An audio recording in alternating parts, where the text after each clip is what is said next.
a life of its own. This is when something takes on a self-sustaining, independent momentum beyond its original purpose or control. This idiom often refers to projects, ideas, rumours, or events that grow or evolve in unexpected ways. The phrase draws from the notion of something becoming almost alive and operating independently with little or no influence from its creator or origin.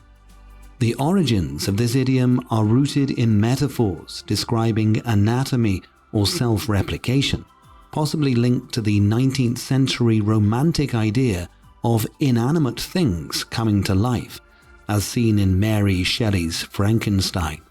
It later entered common parlance to describe situations where things spiral beyond control.